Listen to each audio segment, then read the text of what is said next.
Welcome to step one, which is educate. We want to educate you on the back basics because if you understand the what and the why your back is kind of funky and tweaked, we believe that you'll be in the driver's seat to make long-lasting changes and to make those changes that will make you better every year. When my back was at its worst, I was able to meet with spinal specialist. His name is Dr. Stuart Mcgill. And he asked me a question, Kenny, do you have some days that are better than others, or even some good days and some bad days? And I was able to say yes. And he said, well, that's good news. Now, it would be bad news if it was all bad days and you never had any break and it was just constant pain and it was also getting worse every day. So he said, if you have some good days and some bad days, that's good news, because all we need to do is string together some more of those good days and start to eliminate or minimize those bad days. And the question is, the million-dollar question is, how do you do that? And so what he would say is, what you're trying to do is you're a detective and you're just trying to find out what are the pain triggers that are causing this problem. If you do, you'll get a clearer picture of where you need to go and what you need to do. And it'll give you a sense of self-efficacy and self-empowerment. We want to educate you on the what.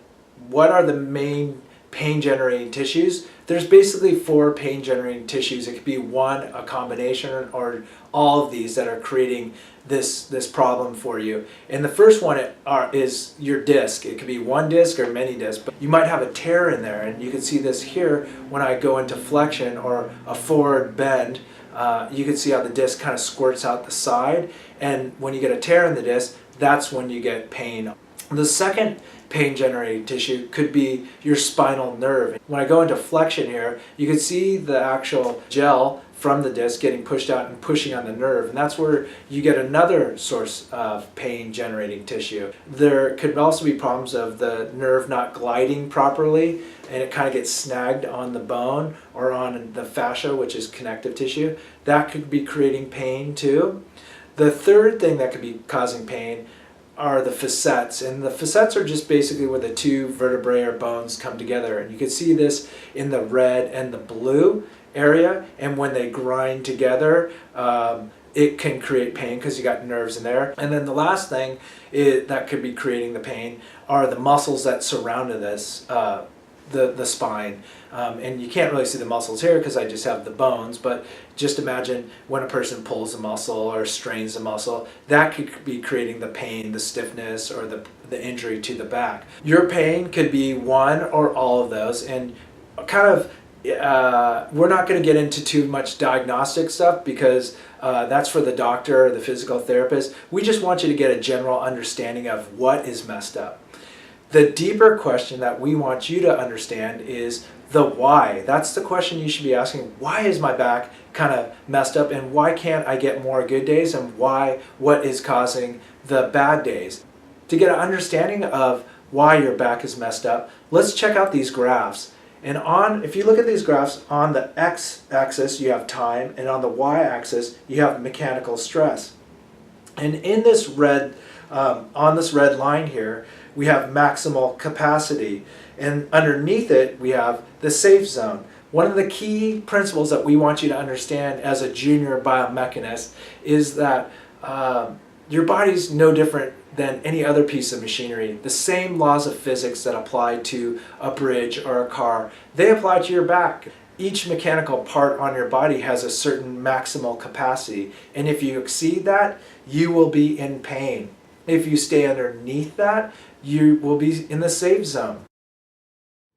This graph number 2 is really important for you to understand because as time goes on, the maximal capacity actually starts to decrease. And that's, say for instance, in your 20s, you probably didn't have the same capacity that you do now in the 40s, 50s, or 60s, or 70s, or 80s. And that's, a lot of people get frustrated because they say, well, I used to be able to surf for 8 hours, and that was 5 years ago. Well, your maximal capacity throughout time is slowly shrinking. And why does that happen? Due to wear and tear, that's one reason. It could be your alignment, that would be another reason. It could be maybe your coordination or motor control is starting to go down. There's a lot of different variables, and we're going to get into those, that create a lower capacity. Now, if you look at this last graph, I kind of started with, you can see right here, the maximal capacity isn't where the other one was because you're injured. So this is where you are. You're probably maybe at half of what you normally are at your baseline before you got injured. And you can see that if you kind of give your body the essential things that it needs to heal, the body wants to heal. So in step 2, we're going to give it what it needs to heal. And then in step 3, what we're going to do is we want to eliminate the things that are causing the pain and creating triggers, and that are not allowing your body to heal, that are not giving you those good days. We want to eliminate the things that are creating bad days. And then the last thing is step 4. We want to start to get you on a good exercise program. And if you do those things, you'll see with time your capacity will slowly go up. Your safe zone will slowly get bigger.